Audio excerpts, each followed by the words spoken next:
kegiatan Bapak Ibu. Kalau resan pagitan simkuring teh menuju pendidikan CGP angkatan 8. Kami tugas pangintennya di LMS panginten sareng di PP sareng di fasilitator teh kedah ngadesinasikeun kawis penerapan budaya positif. Nah, panginten sudah tidak asing lagi ya Pak, Bu. Ayeuna dina TikTok sering berseliweran tentang kesepakatan kelas. Nah, dari mana sih itu asalnya terjadi kesepakatan kelas? Panginten saweras nama teu ujug-ujug kesepakatan kelas anu kedah ngawitan di proses teh, tetapi karena adanya penerapan budaya positif terutama di sekolah kita. Nah, dulu sebelum adanya penerapan atau kesepakatan kelas, kapungkur mah panginten aya anu disebat teh peraturan kelas. Ada peraturan kelas teh berbeda salah nama sareng kesepakatan kelas yang kita buat itunya berbeda, tetapi masih memiliki nya panginten cek paus namalah turunanana dina eta peraturan kelas teh. Apa perbedaannya kesepakatan kelas dan peraturan kelas? Kalau peraturan kelas mungkin itu dibuatnya oleh kita sendiri sebagai guru. Nah, sedangkan untuk saat ini di era zaman yang tos cara ranggih sagala rupina, tah guru teh bukan hanya sebagai pengajar, tetapi lebih ke harus menjadi fasilitator. Jadi kita mah hanya menjembatani saja, biarkan anak menggali potensinya sendiri. Kemudian kenapa harus ditanamkan budaya positif di era sekarang ini teh kunaon cenah? Panginten kurang pas sasarangan, namun satu acan ngupas tentang budaya positif dia kurang bikin anu namina ya pangintennya kesepakatan bersama heula. Tah niatan panginten ibu bapak hayu urang ayeuna kan sembari menunggu waktu pulang. Nah, baiknya kita memanfaatkan dan saling berbagi dalam waktu, memanfaatkan waktunya kanggo ayeuna nama. Kemudian mari sama-sama kita kosongkan gelas kita. Panginten abdi teh sanes pinternya punya, namun panginten aya saalit anu hoyong ku abdi didugikeun. Insyaallah panginten ari ilmu mah henteu ti anu pinter, henteu ti saha wae, henteu ti orang tua, tapi tiasa oge ti murang kali nu dongkapna nama pangintennya. Eta mah panginten upami ada ilmu yang saya berikan kepada ibu, mangga panginten lebetkeun kana gelas ibu teh, upami teu aya mah tos we pangintennya punya eta panginten. Terus buka hati pikiran untuk belajar bersama-sama. Urang sasarangan abdi belajar, ibu belajar, kita semua belajar. Kemudian adanya komunikasi, apabila mungkin ibu di sini bisa mengungkapkan pendapatnya, panginten urang bersikap toleransi, pangintennya punya saling menghargai. Tah eta panginten urang sasarangan, urang bercobian ku mengangkat tangan terlebih dahulu. Tekenging cek pariposna mah ujug nyarios atana pinaon da panginten urang ogenan sami nya Bu di kelas teh kamurang kali teh bilih aya anu naroskeun sok angkat tangan gitu kan ya panginten.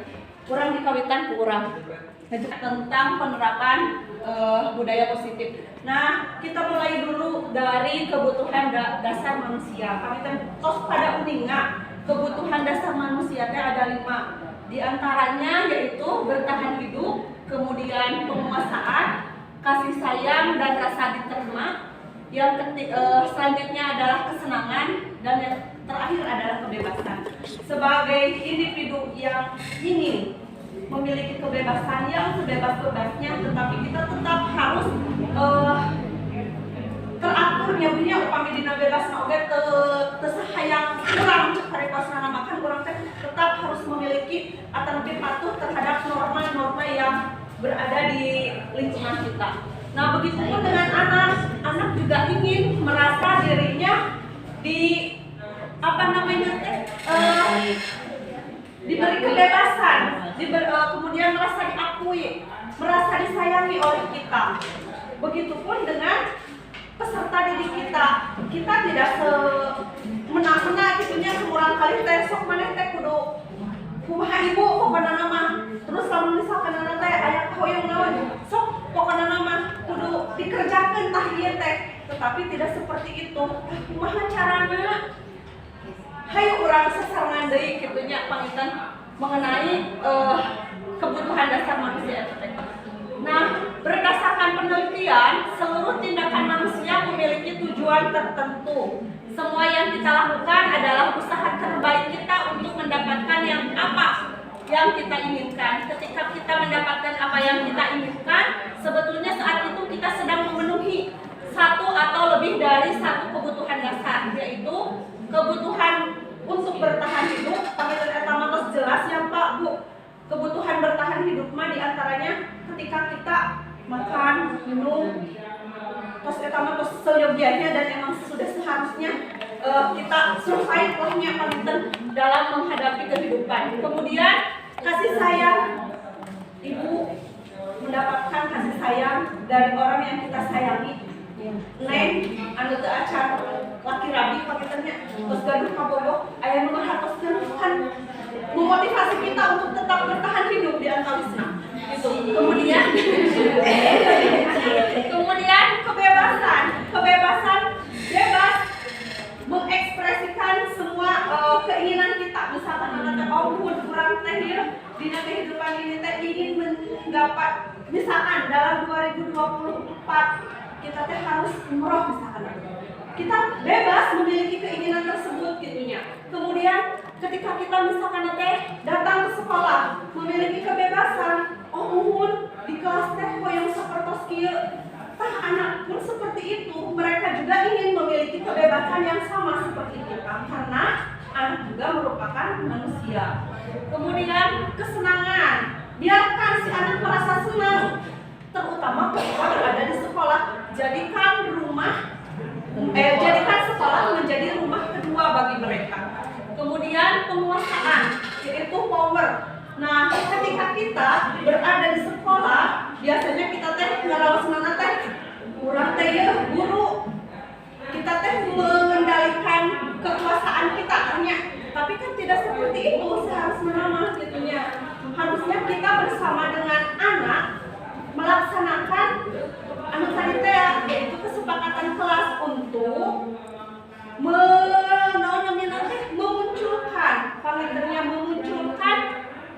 kesenangan anu urang pada diciptakan di lingkungan kelas teh. Urang sasarangan terkenging karena urang merasa guru, urang yang berkuasa memiliki power, kita yang seenak-enaknya berlaku kepada anak. Begitupun anak kepada temannya, kepada kita tidak boleh semena-mena karena adanya kekuasaan itu. Tapi di henteu urang teh sok ngaraos urang teh memiliki kekuasaan, tidak ada urang teh sok ingin we gitu nya memperlihatkan kekuasaan tersebut. Dilanjut ya Bu. Nah sekarang disiplin positif dan nilai-nilai kebijakan yang universal. Ya, coba sekarang ibu kepalkan, kemudian ibu berpasang-pasangan dengan teman semeja ibu. Yang salah seorang kepalkan Bu, kepalkan tangannya. Nah, misalkan ibu salah satu seorang mengepalkan tangan, salah satu teman ibu yang di sebelah ibu. Misalkan nanti diibaratkan ibu memegang sesuatu yang paling ibu berharga, berlian misalkan, ibu digenggam. Nah, teman ibu berusaha ingin merebut, apa yang ibu, apa yang ibu genggam, suami ibu apakah semakin mengepalkan tangan ibu, gegeh itunya mempertahankannya, atau pada dirayu, pada dikumaha, Bu cenah saur ibu teh paminten buruk mayati, sok aku abdi dibayar 1 juta anu digenggam ku ibu teh. Nah, kita tetap harus menerapkan profil pelajar Pancasila. Terus artinya apa intennya? 6 dimensi nama? Kumaha cenah? Beriman dan pada berjasa dan berakhlak mulia, berkebinekaan global, bermoyong mandiri, rekreasi dan bernalar kritis. Siapa ini yang cenanya roti manis non? Umumnya disingkat teh roti manis ya. Nah itulah 6 dimensi profil pelajar Pancasila.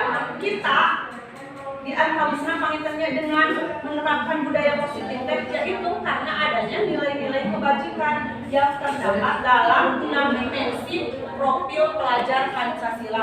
Kersa pangintennya punya moral kali teh kedah panginten memiliki nilai-nilai kebajikan yang tertera dalam profil pelajar Pancasila: mandiri, bernalar kritis, kreatif, nurut utami nama panginten beriman dan bertakwa tah eta kantenan di masa anu nuju sangat-sangat muhun beuki sanes deui milenial pangintennya aya nama tos langsung milenial. Nah, apa yang terlintas dalam benak Bapak Ibu guru hebat tentang makna disiplin? Manawi disiplin teh kumaha sih? Tadi saurna teh bertetap sareng sadaspor. Disiplin cenanya ku aya nada sadaspor. Apa itu disiplin? Sesuai dengan apa? Aturan. Iya. Bisa ya, Bu. Nah, menurut Ki Hajar Dewantara, dalam budaya kita makna disiplin dimaknai menjadi sesuatu yang dilakukan seseorang kepada orang lain untuk mendapatkan kepatuhan. Kita cenderung menghubungkan kata disiplin dengan ketidaknyamanan. Rata-rata kalau misalkan ada di sekolah ada anak atau siswa yang tidak disiplin, apa yang kita berikan? Sanksi atau hukuman gitunya. Misalkan ada kamu tidak memakai seragam hari ini, kurang disanksi karena tidak mematuhi peraturan. Atau misalkan nanti ketika anak melaksanakan kesalahan di kelas atau di sekolah, misalkan nanti membuli temannya, kurang dari sokil, ayo ke kantor, ayo nama mana bagian nulis di A nanti kajet 100 kata misalkan nantinya, tapi dihukum nanti naon kan? Eta panginten. Itulah kita abdi panginten sanes kita Bu. Ibu mah teh geuningan abdi ya banyak. Upami di sekolah teh kitu upami aya urang kali anu jualan nyelat Arab satu kan jelas nama.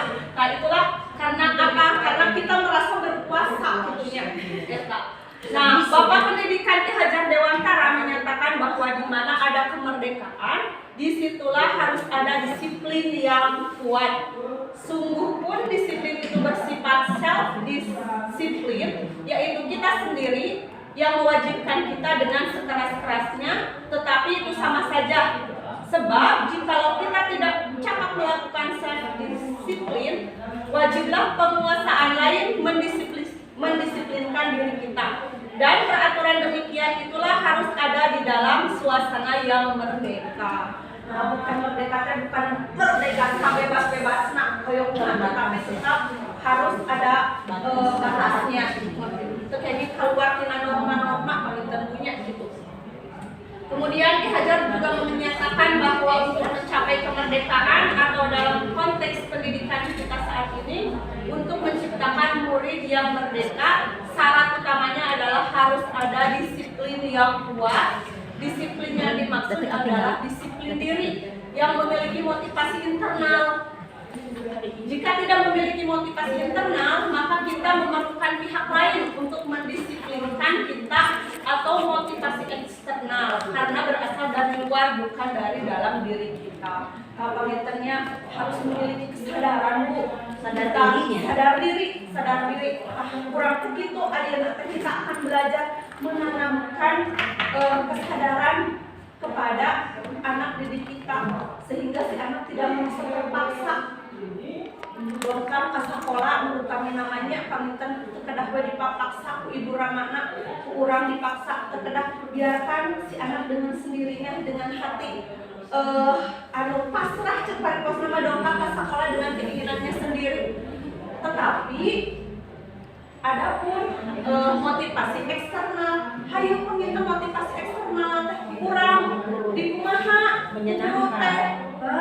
Adanya pembelajaran yang menyenangkan bagi anak atau peserta didik kita. Terus adanya naon? Adanya pengakuan kepada para peserta didik kita. Kan kadang kita manya anu dikenal teh siswa teh anu pinter, anu bangun, sareng kadang mah anu biasa-biasa mah kita teh terlupakan gitunya tah kayaknya seperti itu. Apalagi satu pembelajaran di kelas dimulai kan kita melakukan asesmen atau melaksanakan asesmen kognitif. Tapi bukan hanya untuk sekolah yang menerapkan kurikulum merdeka saja, tetapi untuk semua sekolah juga enten eta tes dan eta mah terus kewajiban urang yang punya naon-naon teh kawarang kali teh mengenali setiap siswa sebenarnya kekurangan anak, kelebihan anak peserta didik kita itu seperti apa.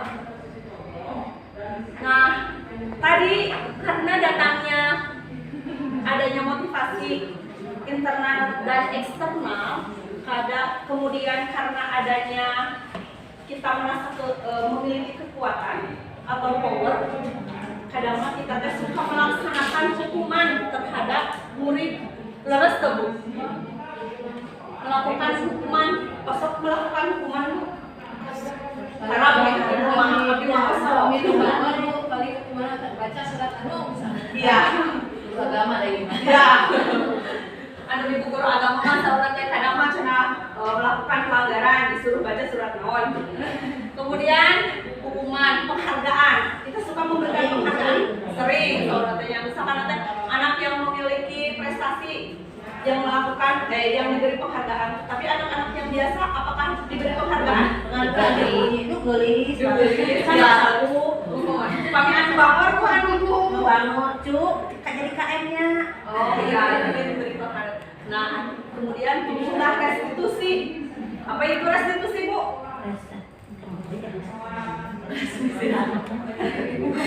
Google. Ya, mengabuka Google heula. Nah, ini ya Bu ya. Adanya hukuman, penghargaan dan restitusi itu karena di latar belakangnya adanya motivasi perilaku manusia. Motivasi eksternal dan motivasi internal.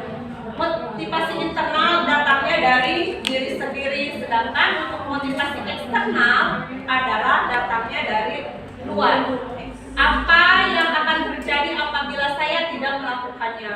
Mungkin menghindari ketidaknyamanan atau hukuman. Kemudian pertanyaannya lagi, apa yang akan saya dapatkan apabila saya melakukannya? Mungkin abi teh lamun ngalakukeun ieu teh abi teh bakal mendapatkan pujian, mendapatkan imbalan. Bahkan urang masuk kitu kanya cenah kersa ieu melaksanakan kegiatan ieu teh dan lumayan Tuhan bisa dengan teh sapertos kitu. Nah, mendapatkan imbalan atau penghargaan dari orang lain. Sedangkan motivasi internal menjadi orang yang mereka inginkan dan menghargai diri sendiri dengan nilai-nilai yang mereka percaya. Dan jadi atas dasar kesadaran sendiri ketika kita melakukan sesuatu karena memang kita itu sudah merasa mudah ieu kewajiban kurang, tanggung jawab kurang. Nah, itulah motivasi internal yang adanya dari diri kita, kurang ditanamkan. Begitupun kepada anak didik kita. Jadi jangan karena ada motivasi eksternal saja anak didik kita mau datang ke sekolah, tapi harus ada motivasi yang kita tanamkan yaitu kepada dirinya. Nah, karena adanya motivasi eksternal dan motivasi internal, kadang masih anak melakukan sesuatu karena belum tertanam dalam dirinya untuk motivasi internalnya, mungkin kadang-kadang si anak melakukan suatu kesalahan. Nah, kadang kita sebagai guru kita suka menghukum anak tersebut seperti tadi, misalkan ibu ketika anak melakukan kesalahan ibu menghukum baca surat non saur ibu teh namanya. Nah hukuman teh tidak, kalau hukuman itu tidak bersifat terencana. Kurang teh masuk kieu nya. Lah misalkan teh aya anu melaksanakan kesalahan, sok ayeuna mah ngopel. Naon we anu katinggali kurang hukumna teh? Kadang misalkan maneh ngalakukeun kesalahan poe ayeuna, sok ambil sapu di rumah abang tuh bersihkeun halaman misalkan. Kadang seperti itu. Kalau hukuman sifatnya tidak terencana. Apakah itu baik, Bu? Kenapa kita harus menghukum anak tersebut? Cara disiplin, ngalah jerak cenanya. Cari sebab-sebabnya. Harusnya mencari sebab-sebabnya. Nah, kenapa seperti itu? Nah, tapi kan kita mah katanya selalu refleks dari nanti asal gitu wae spontan. Anak bangor wae. Apa? Nah, hukuman bersifat tidak terencana atau tiba-tiba. Siswa yang tidak tahu apa yang akan terjadi dan tidak dilibatkan, hukuman bersifat satu arah, yaitu dari pihak gurunya saja. Tetapi si anak teh kan terangnya hari itu teh misalkan teh ada kesalahan kemudian pada dihukum, kan mereka tidak tahu. Nah, karena apa? Karena hukuman bersifat naon teh seribu teh ada tapi tidak terencana. Tapi anak harus merasa tidak dihukum. Nah, kurang bijaknya punya. Nah, bagaimana biar anak tidak merasa dirinya dihukum? Widei, karena ada hukuman kepada anak yang akhirnya si anak merasa terbuli oleh gurunya sendiri. Nah, di sini Bapak K3S kan terus didugikan ya, gitu. Nah, kemudian dihukum oleh penghargaan. Penghargaan berlaku sama dengan hukuman. Dalam arti meminta atau membujuk seseorang melakukan sesuatu untuk memenuhi suatu tujuan tertentu dari orang yang meminta atau membujuk. Dorongan eksternal dan ada faktor ketergantungan. Dihukum oleh penghargaan. Nah, saur tadi Ibu dihukum tapi ayeuna tidak merasa kalau ternyata si anak tersebut dihukum.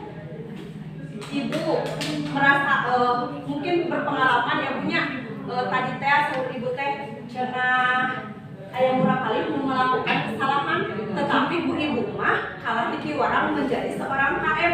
Nah itu anu bangor gedengannya Bu, sanes bangor sih salah namanya murah kali teh hiperaktif pangintennya.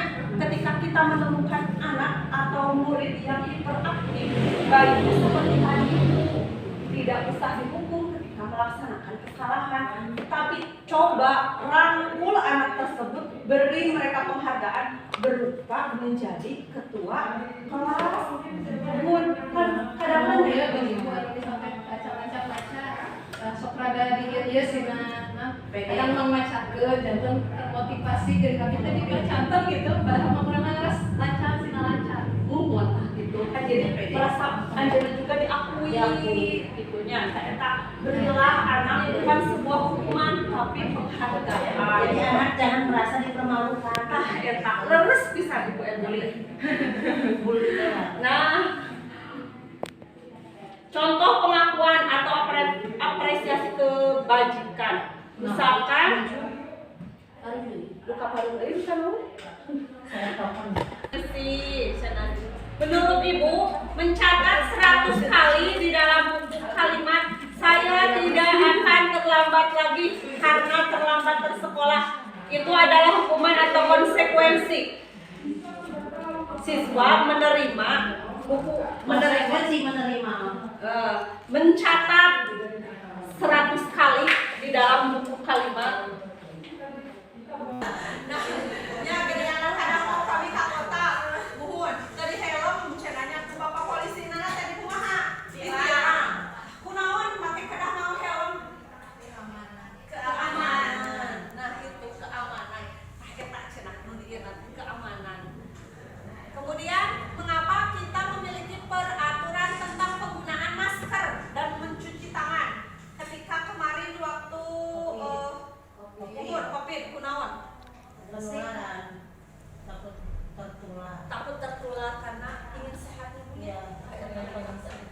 nilai-nilai keselamatan atau kesehatan, tanya anu nembe ibu disebutnya ada sesuatu keyakinan orang yakin dia lamun di masker teh kan gitunya, lamun di masker atau napi mencuci tangan teh bakal naon saalit-alit teh ngahindar tina penyakit. Terus awalnya lamun urang make helm teh ya urang teh yakin lamun dina jalan kana ogena namun bilah bagitunya si helm naon teh si kepala teh karena terlindungi oleh helm moal patos parah cek pariposna. Nah, karena itu apa? Dasar keyakinan kita karena ohnya tadi cenah keselamatan ta eta yang menjadi dasar kita teh adalah keyakinan.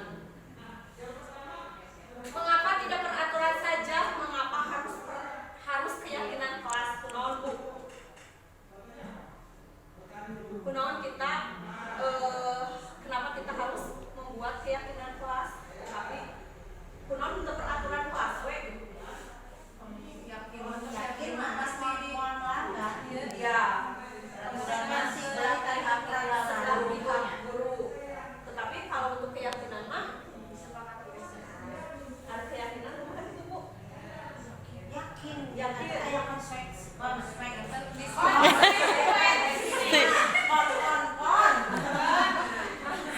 Mengapa tidak peraturan saja? Mengapa harus membuat keyakinan kelasnya bingungnya?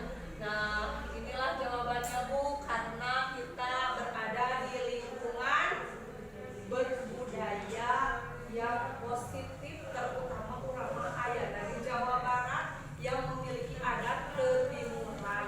Kalitannya ulama masih berlaku punten, punten teh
hilap deui ke udah.